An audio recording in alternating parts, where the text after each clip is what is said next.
atah Adonai Eloheinu melech haolam asher bachar banu mikol ha'amim v'natan lanu et torato Baruch atah Adonai noten haTorah.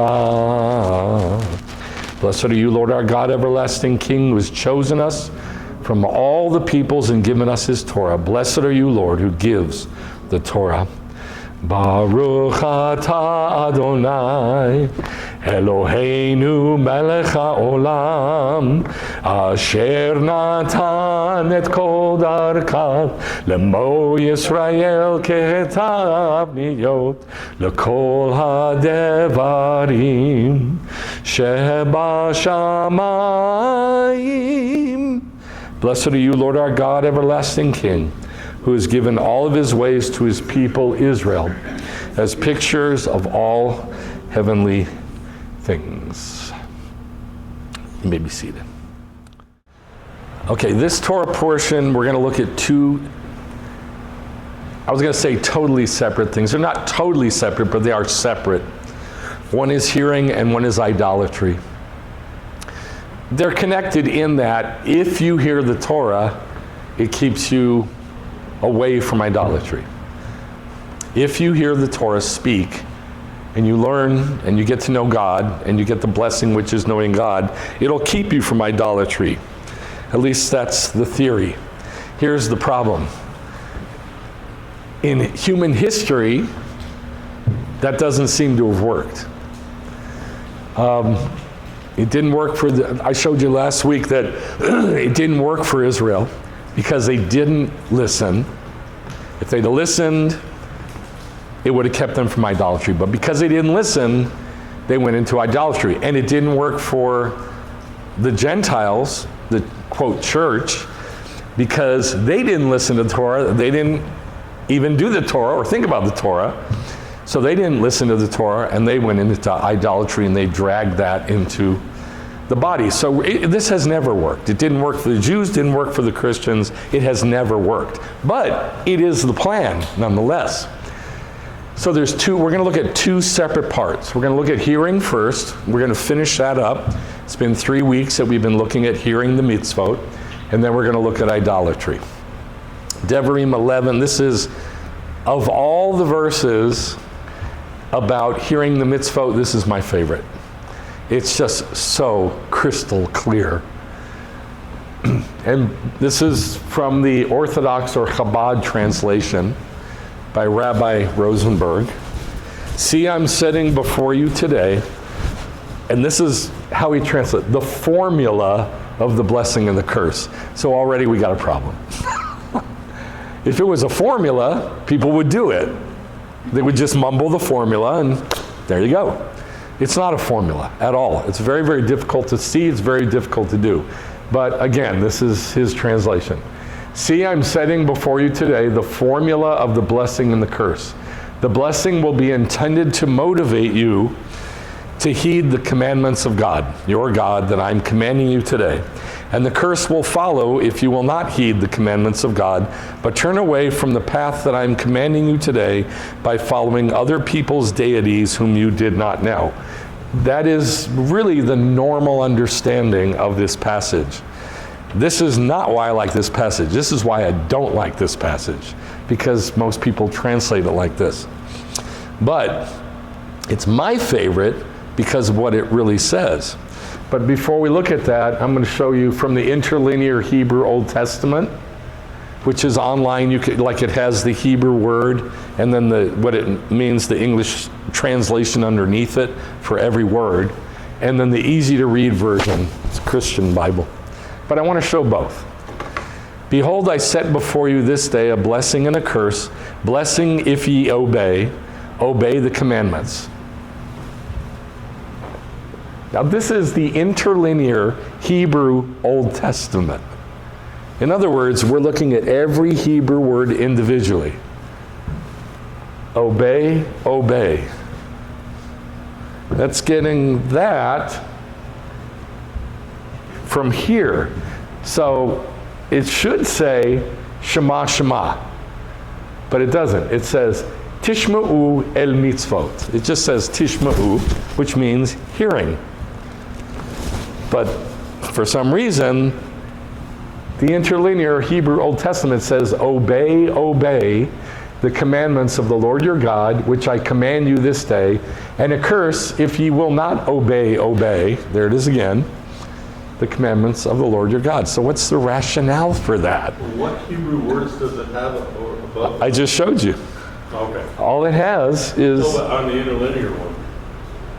That's what it has. It's, like I said, it's interlinear. It goes by every Hebrew word. It just has these words in Hebrew.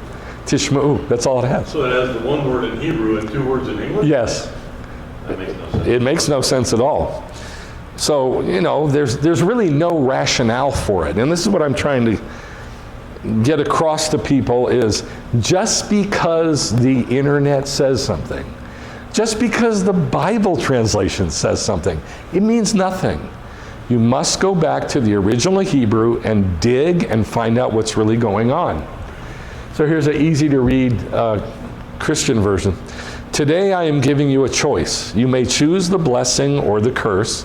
You will get the blessing if you listen and obey. Listen and obey. Both. So there it is again. One says obey, obey, and one says listen and obey. But you will get the curse if you refuse to listen and obey the commands of the Lord your God. So don't stop living the way I command you today, and don't follow other gods that you don't know. The other reason I have these is because this is what is in, I'd say, 98% of people's minds. I mean, it's just normal thinking. This is what people think when they read these verses. But I'm showing you it does not say that. It does not say obey, obey. It does not say listen and obey. It just doesn't. It's one Hebrew word, tishma'u. And before we look at it, don't forget this. My son, guard the mitzvot of your father, God, our Father, and do not ignore the Torah of your mother, the Torah of your mother, the Holy Spirit. So in other words, it's the Holy Spirit that gave us the Torah, not people, not somebody. When you walk, they, the mitzvot of Abba and the Torah of our Ima, our mother, will guide you. Asleep, they, not father and mother, the mitzvot and the Torah will watch over you, and awake, they, the mitzvot and the Torah, will talk to you. And that's what we're really after. We want to hear the mitzvot, which are acts. They're not words. How many mitzvot are there? 613. Okay, those are acts. Every one of them is an act. It's something we do. And the acts themselves can talk to us, are supposed to talk to us.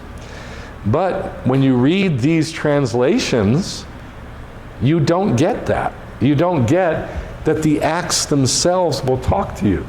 See, I'm setting before you today the formula. Is that anywhere in the Hebrew? All it says in Hebrew is baracha v'kalala. The blessing, v'kalala, and the curse. That's all it says. The blessing and curse. The blessing, it doesn't say anything about motivating you. It just says, et habracha, the blessing, asher, that, tishma'u. What does tishma'u mean? That you hear. That you hear al mitzvot Adonai, of the mitzvot of God. Your God, that I am setting up, establishing for you today.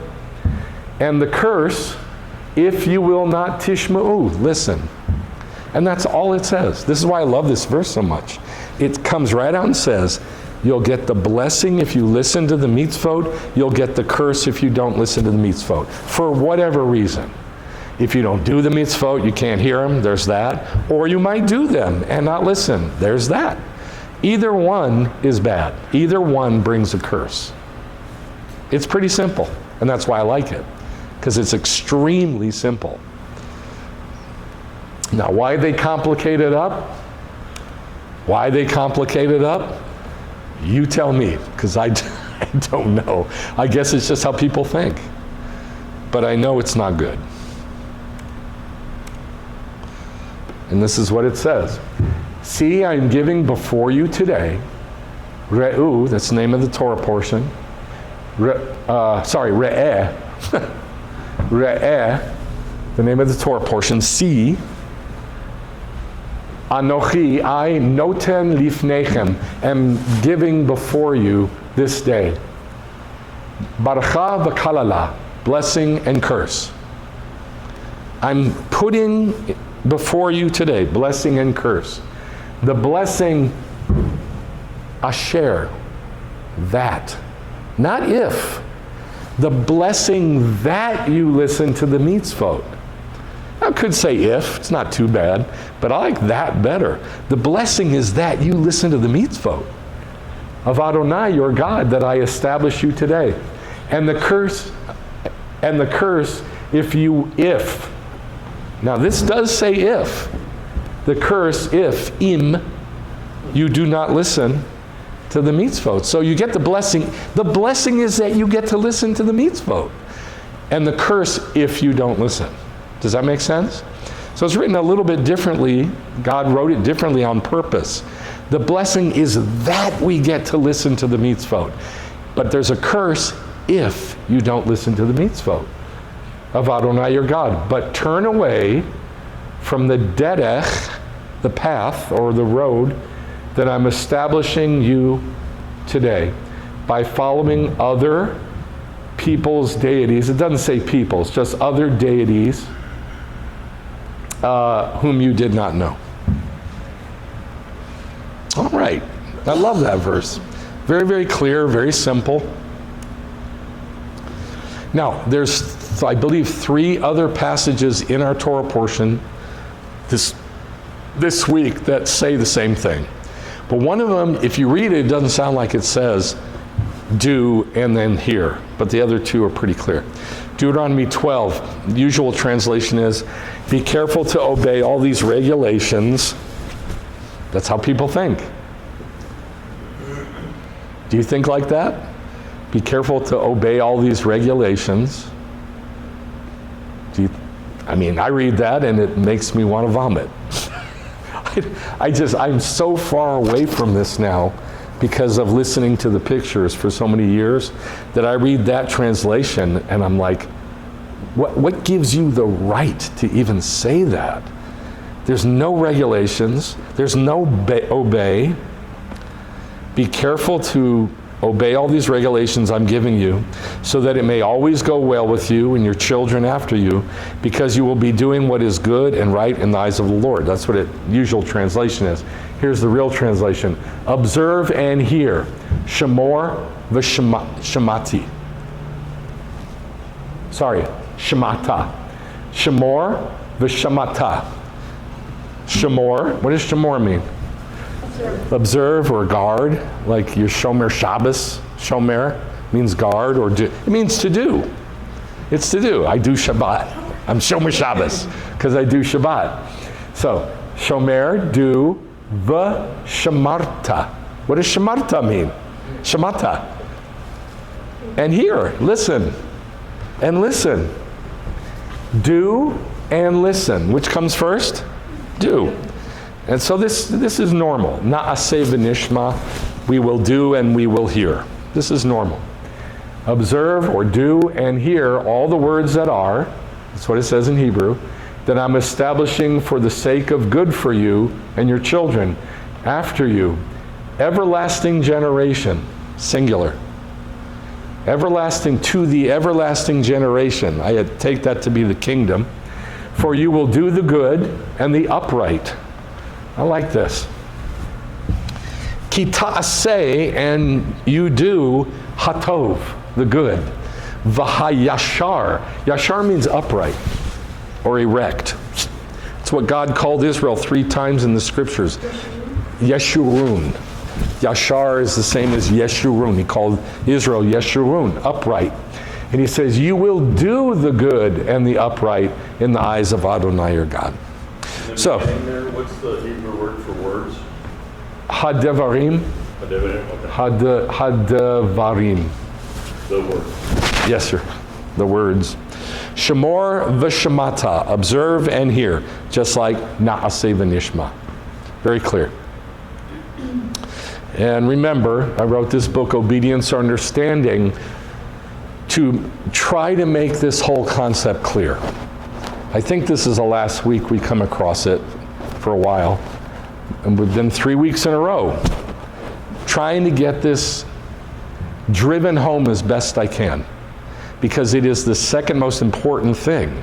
Number one is pictures, but this is linked with pictures. If there's no commandments, but there are pictures, and there's nothing to obey, we have to know how to express that and how to defend that point, that there is no commandments, there's pictures to learn from, not commands to obey. So obey or obedience, it's a concept that never appears in Scripture, so it cannot be a biblical Jewish concept. It just cannot be. 100 appearances that are mistranslated as obey are Shema. 100%.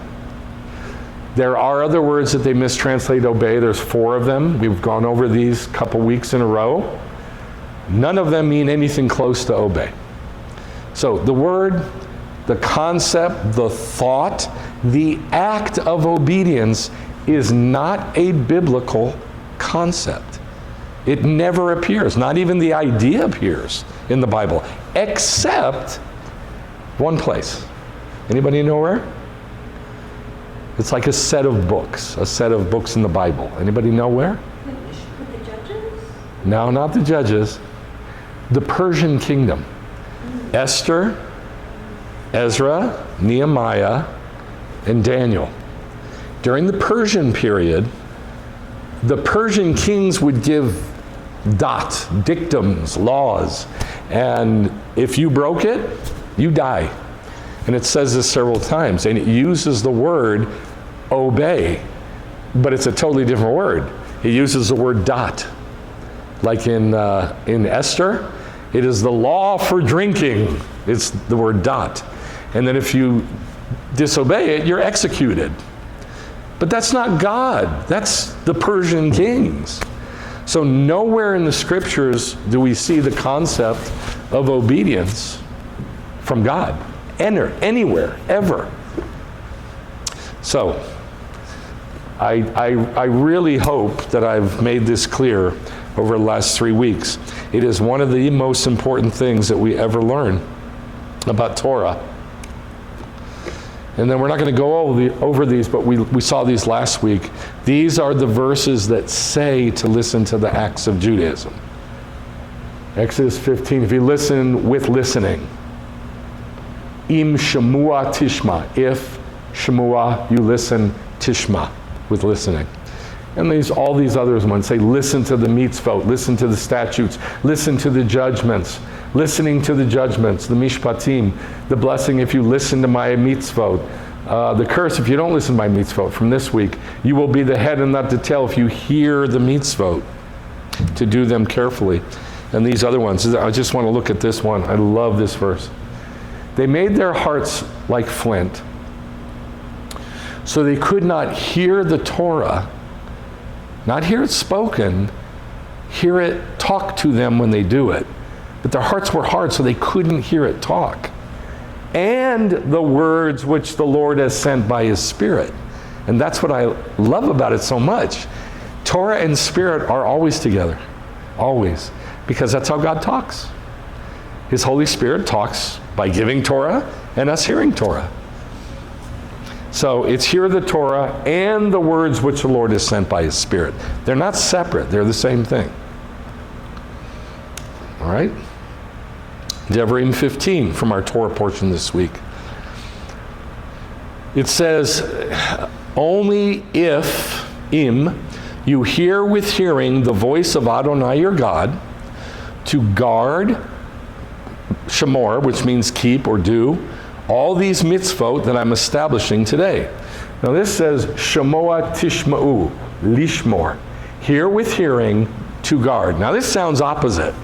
This sounds, if you're not careful and you read this, you go, oh, so you hear it and then you do it.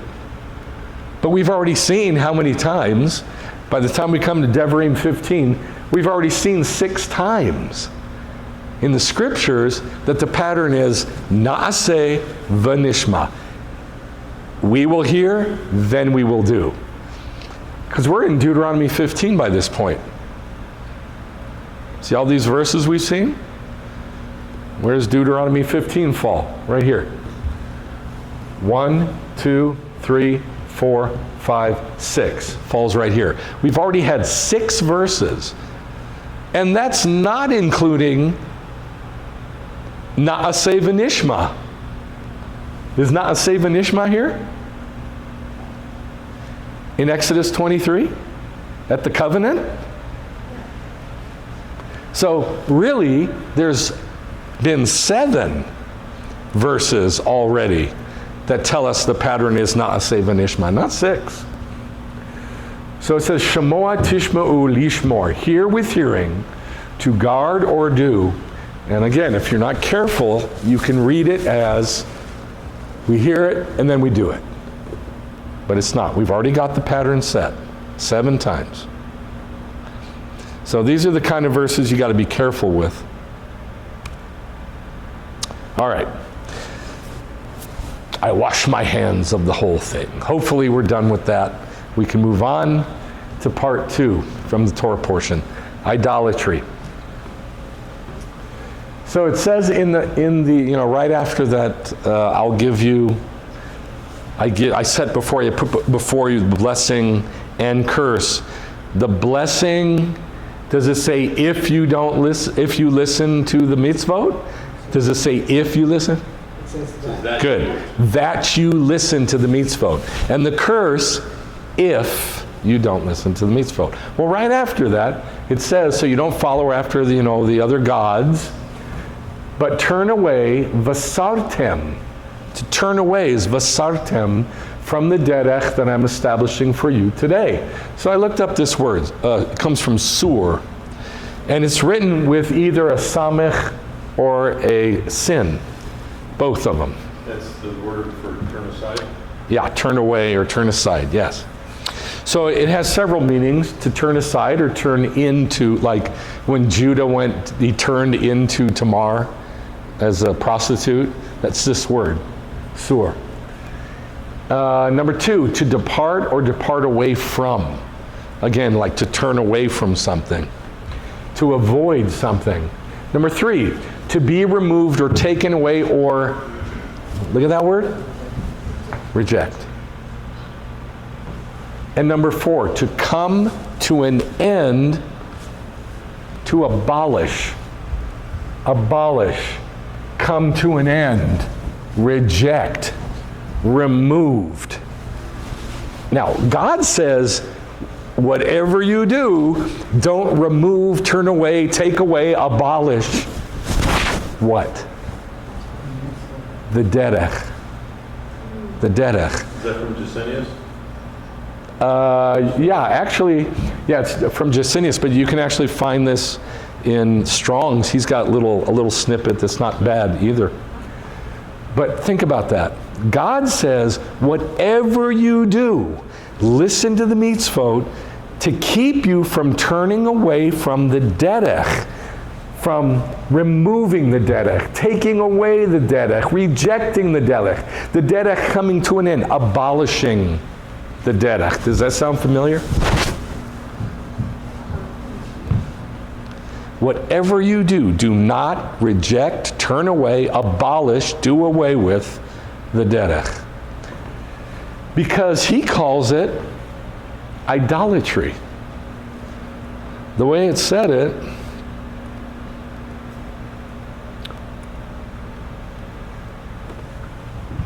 but turn away from the path, or do away with the path, or abolish the path, or, well, I'm not going to say that one. Reject, I'll go with that. Reject the path that I am setting up for you today by following other gods. Other gods. That's the doing away of the derech. And then you follow other gods. You with me so far? Okay.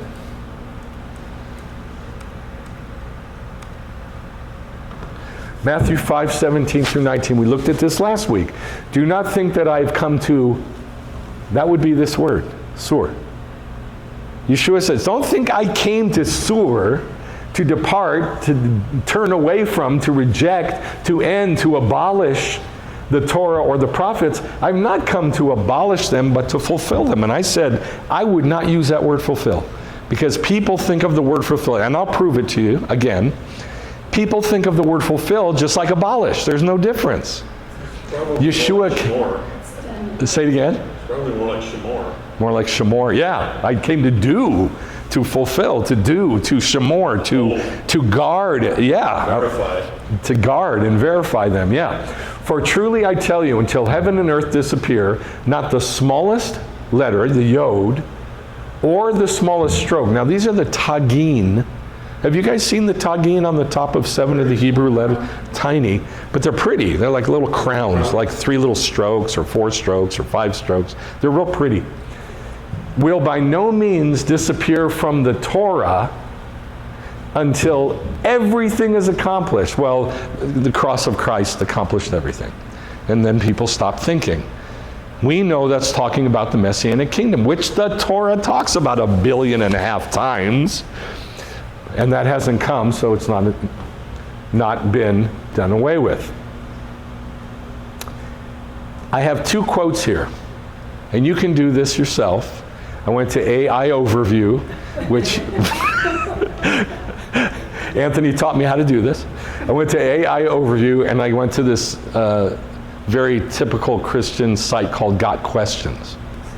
In essence, Jesus' fulfillment of the law. Okay, so they're saying, what is fulfillment? I didn't come to abolish, but to fulfill. All right, here's what it means. Jesus' fulfillment of the law means that he brought the Old Testament law to its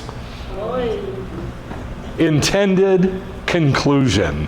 Is that not getting rid of it? Yeah. And Yeshua says, I didn't come to get rid of it. I came to fulfill.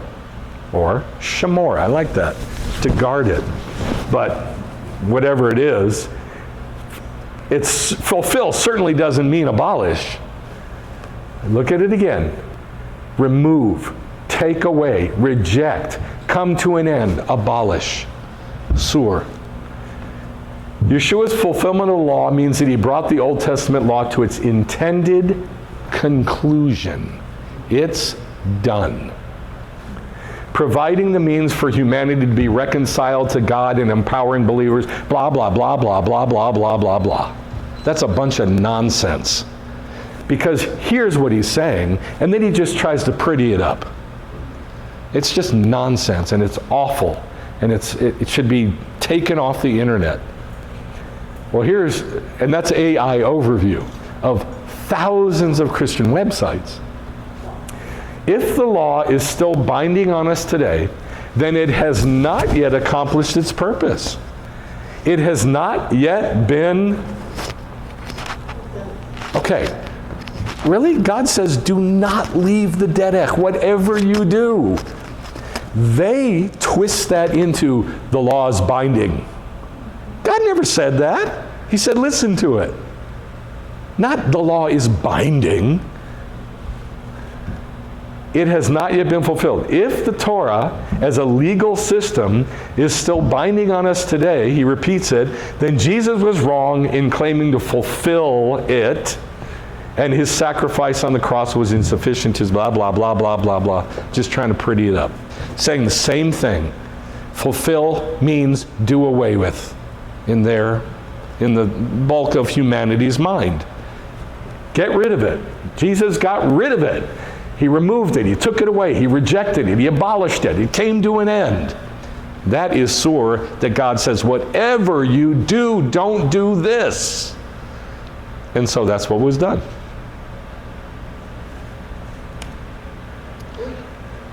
Okay, we're going to read a long story.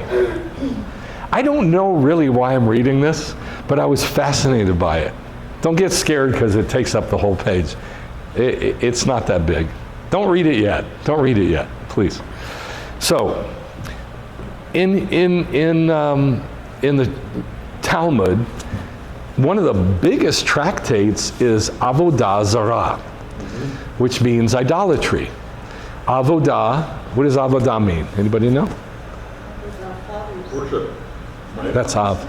Worship or service. It means service, right. Slavery. It's a word for slavery. It's our service.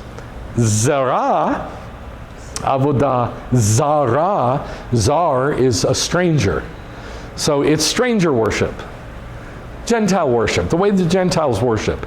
And it's huge. And there's lots and lots of details in it. And it covers almost everything. But the reason I got this story is because it's about Yeshua. All right? It's really fascinating. And I want us to start thinking differently. All of us. I want us to start thinking differently. Isn't that a great song? He's a cult leader. I want us to start thinking differently. I want to help us to think differently about what's in our mind about Yeshua. And it doesn't matter where we come from on that long spectrum of Yeshua. It could be, man, I hate Christ. I hate Christ. I love Yeshua, but I hate Christ. Or it could be, I really appreciate Christianity on the other side. I really appreciate it, and I appreciate that, they love the Lord. I'm sorry, but all of that whole spectrum is corrupt. If the focus is not according to this big, huge tractate of Avodah Zarah. So we need to learn Avodah Zarah. And I picked this one because it's fun and it's about Yeshua. So it says this. The sages taught, when Rabbi Elazar was arrested and charged with heresy. Do you know what that means? That he was charged with heresy? Heresy to who? He was charged by the Romans for heresy. Isn't that strange? So what does that mean? That means that the Romans were in charge of overseeing the judicial part of what the Jews came up with. They couldn't just kill somebody. They couldn't just take somebody to court. Not while Rome was in charge. They had to submit everything to Rome. Okay? So his heresy is against the Jews, against Judaism. You believe in Avodah Zarah, Elazar? By the authorities of Rome. They brought him to tribunal to be judged. An officer said to him, "Why should an elder like you engage in these frivolous matters of heresy? We don't care about this garbage. We don't care what you believe. This is Rome. You can believe whatever you want to believe." He said, "Why are you worried about this stuff?" And Rabbi Elazar said, "The judge is trusted by me to rule correctly." So he's talking about God.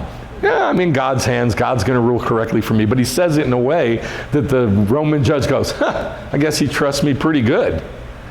And he says, he said this in reference to his Father in heaven, that he accepted God's judgment. If he was charged, he must have sinned to God in some manner. He must have done it somehow, because God's in charge. The officer said to him, "Since you put your trust in me, you are acquitted." When Rabbi Elazar, so you think he's out of the woods, right? No. So Rabbi Elazar came home. His students came to console him for being accused of heresy, which he took as a sign of sin. So he's examining, well, what did I do that's heresy, Lord? I must have done something. Rabbi Akiva said to him, "My teacher, allow me to say one thing." I've dropped this out just for space, but what he says is, let me say one thing to you according to all the doctrines and amazing stuff you've taught me. And he says, okay, go ahead and say it. "My teacher, perhaps you heard some word of heresy and you took pleasure from it. And for this you were held responsible by heaven. You heard something heretical and you liked it. You enjoyed it. And maybe that's why God got you in there." Yes? We talked about this last week. Well, now we're going to read it. Now we're reading it. So it says, Elazar said to him, "Akiva, you're right. You reminded me that once I was walking in the upper marketplace of Tzipori." That's Sepphoris. Do you know where that is? It's 4 miles from Nazareth.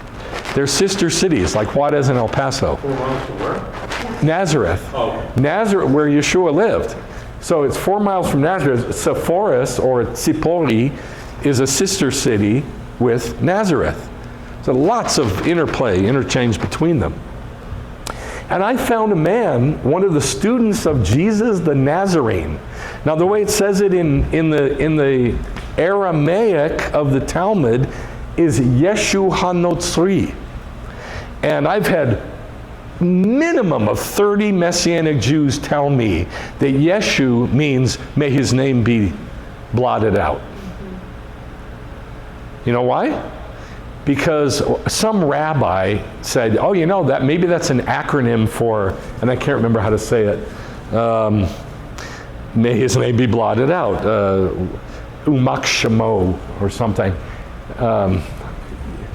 Yeshua, I can't remember. Shem, I can't remember. Anyway, that's nonsense. It's Aramaic. That's how you say Yeshua in Aramaic. Yeshu. That's how you say Yeshua in Aramaic. I looked it up. I found it. It's not Yeshua in Aramaic. It's Yeshu. They drop off the in Aramaic. Not in Hebrew, in Aramaic. Talmud's written in Aramaic. This is not a slam. It's just this guy named Yeshua HaNotzri, the guy from Nazareth. So he's listening to this one of the Talmidim of Yeshua, and his name was Yaakov of Kfar Sechania. I can't find now where that. I spent some time trying to find Kfar Sechania, and it took me 15 places, and I got tired, so I gave up. So you can find that if you want to find it. So Yaakov was from Kfar, the city of Sechania. He said to me, it is written in your Torah, you shall not bring the payment of a prostitute. This is why we looked at it last week. Remember, we were talking about the payment of a prostitute, a dog. Payment of a prostitute or the price of a dog into the house of the Lord your God, Deuteronomy 23. It is permitted to make from the payment to a prostitute for services rendered a bathroom. He's saying, hey, Rabbi, can we use the money from a prostitute to pay for a bathroom in the temple for the high priest? What do you think? Yes or no? No. So it says, and I said nothing to him in response. He didn't have an answer. And he said to me, Yeshua HaNotzri taught me the following. It is permitted, as derived from the verse, for from the payment to a prostitute she has gathered, and to the payment to a prostitute they shall return. From Micah, since the coins came from a place of filth, let them go back to a place of filth. Isn't that cool? Yeah. Now, there's another verse that Yeshua said, another passage Yeshua said, greatest wisdom I think I've ever heard. Some of the Jewish people were trying to test him, and they said, hey, Yeshua, can we pay the temple tax, which is for God? The Romans got involved with it and said, no, we're going to take the taxes. And they say, can we give that money to Caesar? Can we do that? What do you say, yes or no? Can we give the temple tax to Caesar, to Rome? No, it wasn't that the one that had Okay. So what he says is this. He says, bring me a denarius. So they bring what denarius. He says, whose image is this? Caesar. He says, give back to Caesar what belongs to Caesar, but give yourself to God, because you bear his image. Whoa, man, that wisdom is amazing. Give the money to Rome, but give yourself, because you bear God's image. Give yourself to God. Well, this is the same sort of thing. Great, great, great wisdom. It came from a place of filth, let it go back to a place of filth and be used to build a bathroom in the temple for the high priest. And I derive pleasure from the statement. Well, so do I. So do I. And due to this, I was arrested for heresy because I transgressed what is written in Torah. Remove your way far from her, and do not come near the entrance of her house. Proverbs 5:8. Remove your way far from her. This is a reference to heresy. And do not come near the entrance of her house. This is a reference to the ruling authority, Rome. Not Judaism, Rome. Rome being equated to heresy. Yes. So, because of this story and other stories like it, and because of what the Gentiles were doing by dragging their avodah zarah into the group of the derech, the believers in Yeshua, they got linked. Avodah zarah got linked with Yeshua. But it wasn't Yeshua's doing. And it wasn't the Talmidim's doing, the disciples doing. It wasn't even the sages doing. All they did was sit back and watch what's happening. And what was happening was the Avodah Zarah was coming in through Rome and through the Gentiles who were coming into the body. And all they did was see it happen.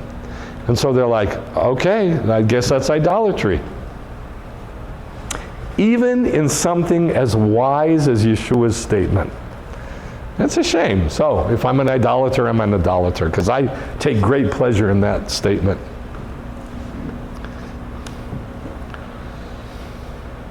This is from, well, I'll just read this.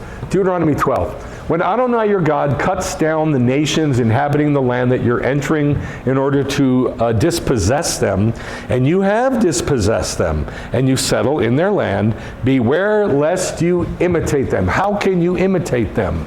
Yeah, but you've dispossessed them. You've gotten rid of them. You killed them, and you're going to... But they did it, that's the thing. No, how can you imitate them? You've already killed them. How? Continue their traditions. Yes, it's tradition. It's all tradition. So, I remember they used to, see that hill up there? That was an Asherah hill. And, they had pretty good luck. They had good things happening with that town. Kfar Saba, that town over there. Pretty good stuff happened. Let's do that. Yeah, but we're supposed to do and listen to the mitzvot. Yeah, but, really? I mean, come on. Look how blessed they were. They're blessed. It's all tradition. It's all tradition. Even from people who are dead. Because he says, in order to dispossess them, and you have dispossessed, they're gone. And then after they're gone, God says, now don't do what they did. Because that's why I got rid of them. Yes? Okay. God says you have dispossessed them. Doesn't he? What about the book of Joshua? They didn't get rid of them. Okay, now you're thinking. Did they get rid of all of them? No. Then why does God say, and you have dispossessed them? Is it translation wrong? No, it's not. It's a really good translation. Look what he says. When Adonai your God cuts down the nations inhabiting the land that you are in, what's the land that they're entering to possess? No. The kingdom. The kingdom. So he's talking about the kingdom. He's talking about the future. He's talking about the future. He's talking about in the kingdom.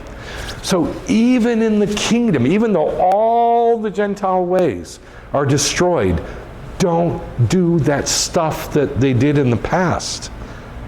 Okay, for the last 2,000 years, which is a long time in a lot of nations, it's been Christianity. So, think about it. Just picture in your mind, in a few years, the kingdom comes, and all hell is broken loose. Everything on earth is trashed. And then the kingdom comes, and God says, I dispossessed all that garbage idolatry, avodah zarah. Don't go back to it. Does that make sense? Okay, that's how I picture this. Entering in order to dispossess them, and you have dispossessed them, it's over, and settled in their land. Beware lest you imitate them. Now listen, don't think Europe is going to be just gone. It's not. God is going to trash the earth. But you think there's not going to be a Europe left? With millions and millions and millions of people and towns and cities and all their churches and cathedrals and, right? The entire culture is immersed. It's called Christian Europe. It's called that for a reason, because for 2,000 years, it has completely spread throughout all of Europe. America, I don't think, is going to be completely destroyed. Europe's not going to be completely destroyed. There will be stuff left. And I think that the whole world is going to have to be very, very, very careful not to return to what's been happening in the last 2,000 years, which is Hellenism and Hellenized Christianity without the derech. But think of it also like this. Think of it prophetically from the time of Moshe. Because remember, in Deuteronomy 29, I believe it is, Moshe says, I know that in time to come in the future, you will turn against the Lord, and you will do the ways of the Gentiles, and God will trash you. And he talks about the birth pangs. Well, think about it like that. Beware lest you imitate them. Jewish people doing Christianity or doing Hellenism, the ways of Hellenism, becoming Hellenized, after they've been annihilated from before you. I trashed them. I destroyed them because they did that. Now you're going to go do that? You see what I'm saying? So I take this as a warning to God's people, Israel. Do not turn to the most basic avodah zarah there is on the planet. And it ain't Islam. It's Christianity. Islam is avodah zarah, obviously. But it's not anywhere near as big as Christianity, even though there's almost more Muslims on earth than there is Christians now. But that's not the size of the religion. How long? Which one's been going on longer? Christianity, Hellenism. By far Christianity, or by far Hellenism. Right? After they've been annihilated from before you, unless you inquire about their gods. Hey, can you tell me about Jesus? This is why Jewish people are so terrified of, quote, missionaries.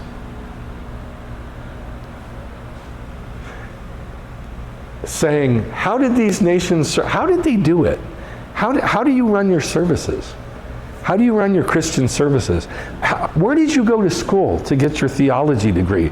Maybe I can go there and get a theology degree in Christianity, a divinity degree, and then go do that as a Jew, which, by the way, there are tens of thousands of Jews who do this.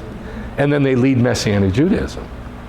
Not the tens of thousands, that's been over the many years, but there are many, many, many of them. The vast majority of Messianic congregations are led by Jews who said, tell me about Jesus.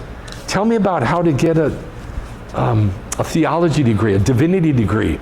How do I do it? Where do I go? Teach me. And this happens all the time. How did these nations serve their deities? I'll do likewise. How do they pray? Our Father who, that's all I have to say. And your mind fills in the rest. Our Father who, I've never said that prayer. Never. And I never will. Because it's not a prayer. It's not a prayer. It's something that Yeshua was answered in answer to, what's the best way to pray, Yeshua? And so he took some from the Amidah, and he took some from the Aleinu, and he took some from the morning prayers before the Amidah. And that's what he said. We do it all. Yeah, Do all of it. they do all of it, right. Yeah, that's very good, because the Aleinu is the very last prayer, and the morning prayers are the very first prayer. Right. That's right. Okay. All right, so next part, God testing Israel, connected to the previous part, idolatry. Deuteronomy 13. People hate when I talk about this. I don't know why. I mean, this to me is like fun. It's fun. Before we read it, what people hate when I talk about. Why did God give manna? Just that simple. Why did God give manna? Manna. Manna Food. So people thought from heaven. eating? Say it again. So people would stop complaining. So people stop complaining for food. So What else? people would know that God is always providing. It's a picture of Torah. What else? God is providing always. 3. God is providing always. That's 4. Say it again. She said that for food. All right, so we got 4 main reasons that people... That's not correct. I'll tell you right now. Let me ask you this. Why did God wash their clothes and make sure their clothes didn't wear out and give them new sandals that would renew constantly for 40 years and never wore out? Why did he do that? So that they wouldn't take on what was there in the land that they were. So they wouldn't. I have no idea what that means, but I'll say it. I'll say it. So that they wouldn't take on the ways of the people that were there. Okay, what else? Trust in the system of the world. That's why he washed their clothes. Yeah, so they would know that he's the one who takes care Okay, so again, his provision in taking care of them. Yeah? Okay, what else? Anything else? Anything else? Okay. Dean's answer was very good. It wasn't good because it's not right. Sorry, it's not a good answer. It's not right. It was all good. And it wasn't. None of them are good because none of them are right. This is what everybody thinks is what everybody said. Yeah, I did too. I thought the same exact thing until I read the passage 3 years ago, I think it was, at the age of 409. Deuteronomy 13. If a prophet or a dreamer of dreams arises among you and gives you a sign or a wonder, and the sign or the wonder comes true. It actually happens. Okay, they're a prophet, but they're an avodah zarah prophet. And it happens. Everything they say happens. Of which he spoke to you, saying, hey, let's follow other gods. Let's follow the Lord Jesus Christ. And everything they pray happens. Whom you have not known. And let's serve them. Let's worship Jesus as God and do Christianity. You shall not listen to the words of that prophet or dreamer of dreams. Here's why.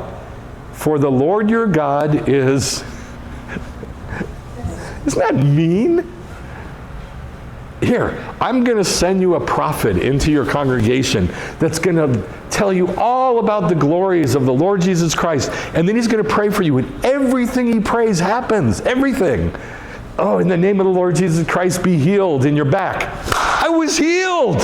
It happened. God is testing you to find out whether, oh God, I'm so glad it broke there. Whether what? What do you think he says?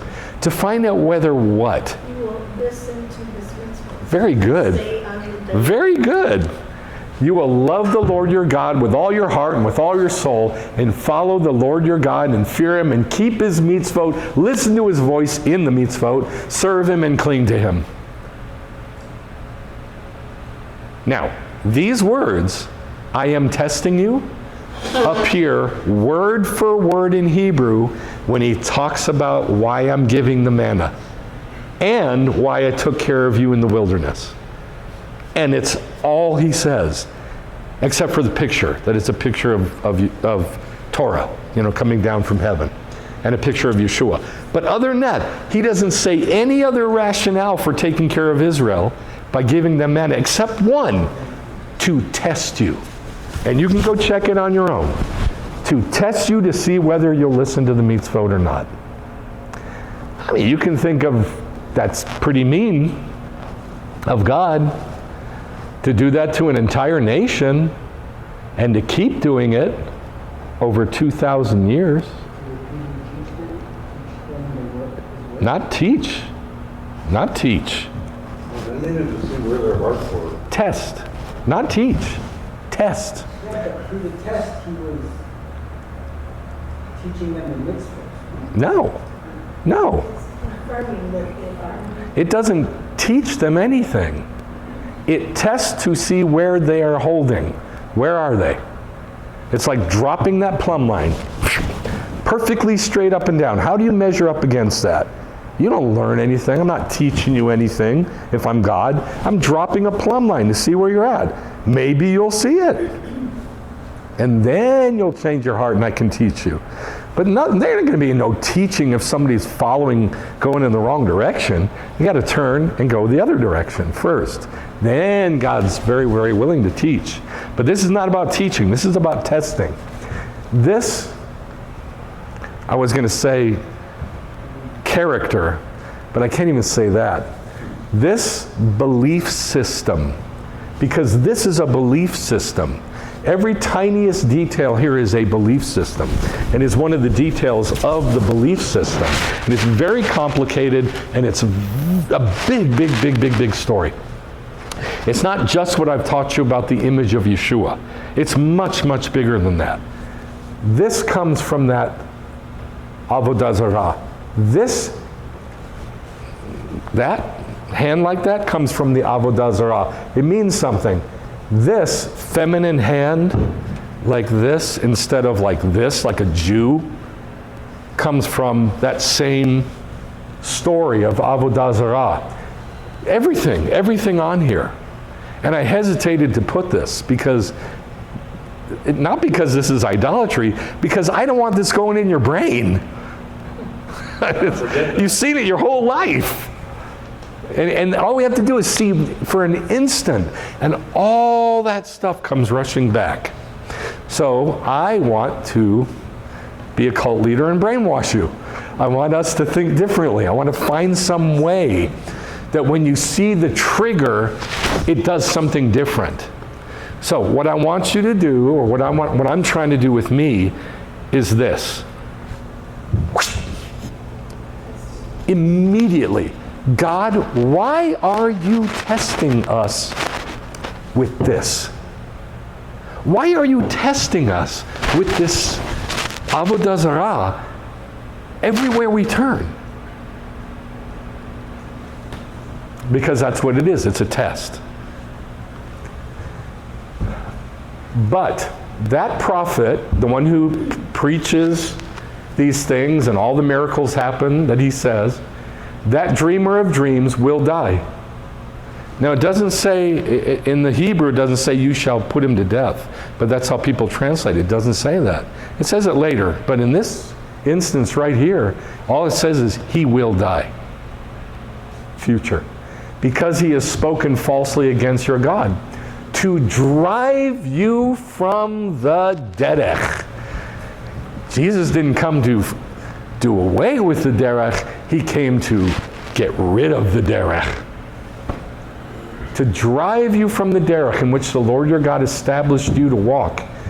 If your brother or your son or your daughter or the wife that you cherish or your friend entices you secretly saying, hey, let's go and worship that dude whom neither you nor your fathers have known, of the gods of the peoples around. If you don't think this is one of the gods, the God of the peoples around, you don't even know the slightest thing about history. The gods whom neither your fathers have known, the gods of the peoples around you, near or far from you. And the reason I emphasize that is because when I've talked to believers about idolatry, they immediately start talking about Japan and China and Africa and what's the other one? Where the Maori, like New Zealand and the islands. Immediately. They don't talk about here. They don't talk about what's close to us. They like to talk about what's far from us. From one end of the earth to the other. You shall not love him or listen to him. And this is, even if they're a close family member, you shall not love him? Man, that's hard. And your eyes shall not pity him, nor shall you spare or conceal him. Don't hide him from the judgment. Instead, you shall certainly kill him. Oh, God.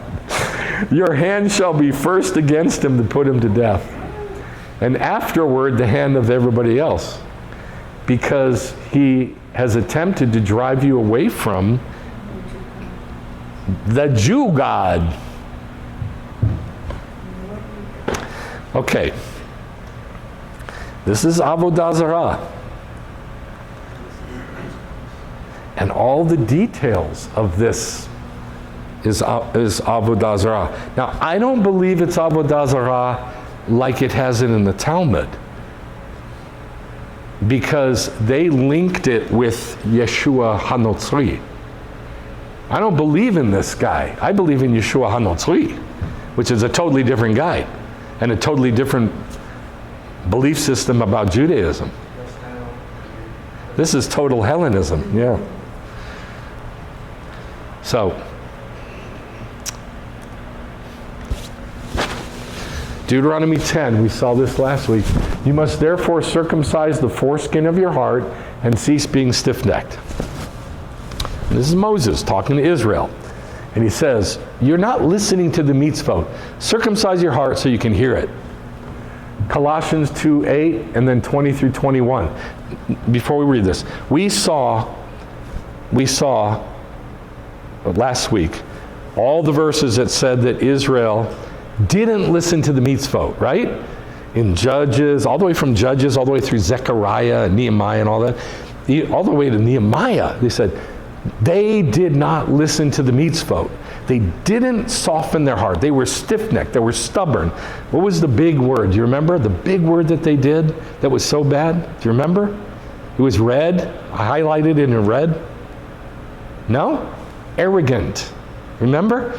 They were arrogant. They were hard-hearted. They were stiff-necked. They were stubborn. They were rebellious. And they would not hear the mitzvot. And then we saw that the same thing is said in Romans chapter 11 to the Gentiles. Jews did it, and then Gentiles did it. And arrogance is the problem. Colossians 2. See to it. Now this is Shaul talking to Gentiles. And he says, see to it that there is no one who takes you captive through... Yeah. Philosophy is sport in Hellenism. Philosophy is what they did. This is like what they did. And psychology, too. Oh, psychology comes from philosophy. Yes. Yeah. And empty deception in accordance with human tradition. Philosophy, empty deception is human tradition. Tradition? Not that tradition. In studying, for, you were talking about getting a degree, I guess, in religious studies. There's a lot of philosophy that you have to take in order to get that. There is. There is. A lot of philosophy in any Hellenistic degree. In accordance with the elementary principles of the world. Philosophy, empty deception or lies, human tradition, elementary principles of the world, rather than in accordance with Messiah. If you've died with Messiah to the elementary principles of the world, or philosophy, lies, yes? Why is it, as if you were living in the world, do you obey decrees? Now that's how it's translated. In Greek, it's dogmatizo, the word dogma. Still, no obey.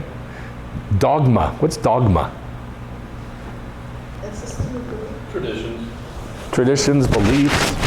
But these are traditions and beliefs that you must adhere to. So, is he talking about Judaism or Hellenism here? Philosophy, empty deception, human tradition, elementary principles of the world, dogmatizo. Is he talking about Hellenism or Judaism? Hellenism. Such as, do not handle, do not taste, do not touch. Now when Christians read this, they go, oh, tradition? Empty tradition? Don't touch, don't taste. That's Judaism. Which all refer to things destined to perish with use in accordance with the mitzvot, and it is the word mitzvot in Hebrew, and Torah in Hebrew. I looked at the Hebrew New Testament of man. What is he talking about here? Philosophy and empty deception, Hellenism. And then it ends up calling it mitzvot and Torah of man. And people take the mitzvot and Torah and whatever, law, Judaism. They take all that and they keep it completely separate, as if Christianity has no traditions and dogma and laws and rules. And it's just the opposite. Well, remember, he's talking to Gentiles here, and he calls all that stuff, all that Hellenistic stuff, by those words. Now, Galatians 4. The Christians make the same mistake on this passage because of the same reason. However, at that time when you did not know God, who's he talking about? Gentiles. You were slaves to those which by nature are not gods. Who's he talking about? Gentiles, obviously. But now that you have come to know God, or rather to be known by God, how is it that you turn back? They're not turning to Judaism. They're turning back to the Hellenism, to the weak and worthless elemental things to which you want to be enslaved to all over again. Hellenism. You observe days and months and seasons, and Christians read this and go, oh, it's talking about Judaism. No, it's talking about the days and months and seasons and years of Hellenism, of, quote, Christianity, which is all paganism, 100% of it. That perhaps I fear for you that maybe I've worked so hard in vain. All right. This is talking about one thing, avodah zarah. We need to learn what avodah zarah is. Remember, we saw this last week. They were arrogant. They would not listen. They turned a stubborn shoulder. They stiffened their neck. It's a rebellious people, refused to hear the Torah, made hearts like flint so they wouldn't hear the Torah. Okay, and then the Gentiles turned and did exactly the same thing, and then pointed to Jews and say, rebellious, stiff-necked people. Don't be arrogant towards the branches. That's one. But if you are arrogant, that's two. It's not you who supports the root, but the root supports you. Don't be conceited. Number three. But fear, because God didn't spare the natural branches, you don't think he's going to spare you, do you? So that you will not be wise in your own estimation. It says it 4 different ways. So I would say that this applies to, quote, Christians. You must therefore circumcise the foreskin of your heart and cease being stiff-necked. And I won't bore you with the details, but I looked at about 15 or 16 sites in both Catholicism and Christianity about what does it mean to have a circumcised heart. I had it's called a trash bin next to me with a liner. So every time I threw up, I could go dump that and start over again. It's just mind-numbingly horrific to read this stuff.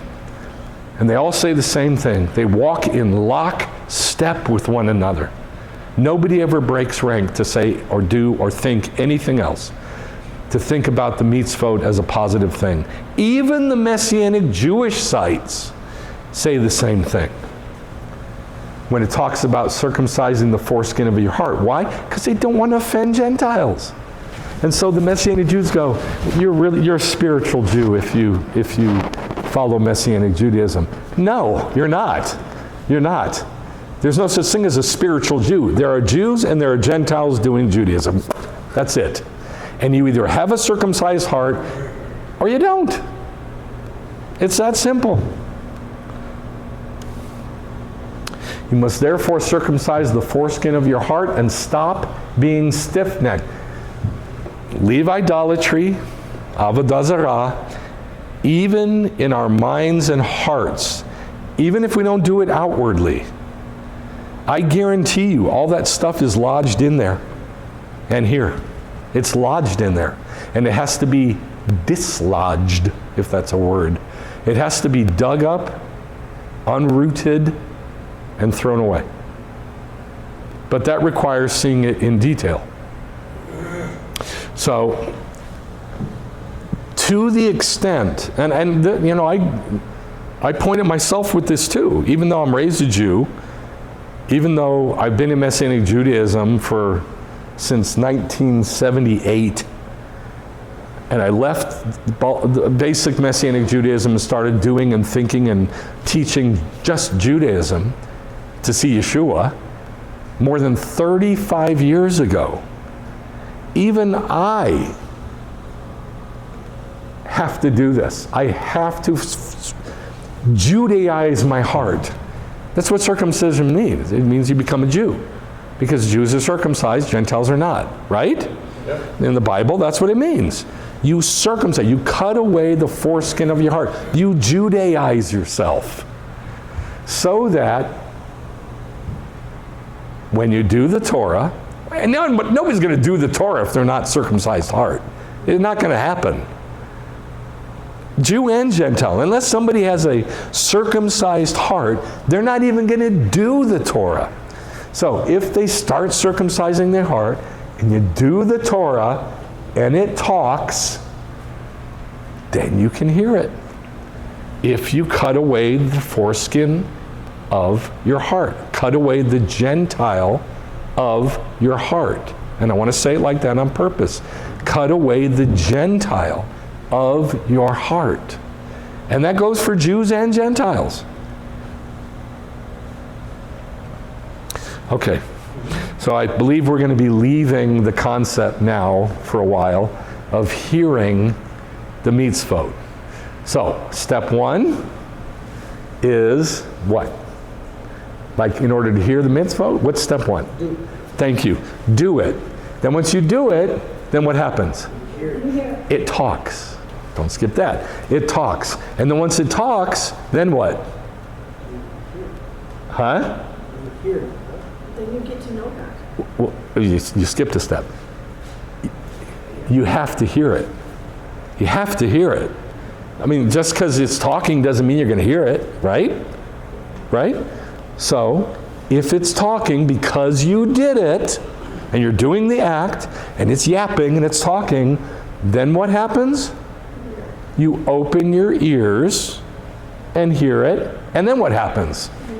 Then you get to know God. Then you get to know God, and that's the blessing. Let's pray. Abba, I ask that you would help us to circumcise our hearts, to cut away the Gentile from our hearts, to cut it away and throw it away. I ask in the name of Yeshua that all over this planet that you would help people who want to know you to circumcise their heart. In the name of Yeshua, give us the courage to do it, give us the tools to do it, and give us the motivation to do it. In the name of Yeshua. Thank you, Abba. You are our King. Let's stand for the Aleinu. First part of the Aleinu. Aleinu l'shabeach la'adon ha'kol, l'tet gedula l'yotzer bereshit, sheslo asanu kagoye ha'aratzot, v'lo semanu k'mishpachot ha'adama, shelo sam chelkeinu kahem, v'gor aleinu k'kol hamon. Let us adore the Lord of all, who in greatness created the world from of old, that he's not made us like the nations of the earth, and he's not made us like the families of the land, and he's not made our destiny like theirs, and he's not cast our lot with all of them. Va'anachnu korim umishtachavim umodim lifnei melech malachei hamelachim hakadosh Baruch Hu. We bend the knee and bow in worship and give thanks to the King of Kings, the Holy One. Blessed be He, the one who spread out the heavens and established the earth.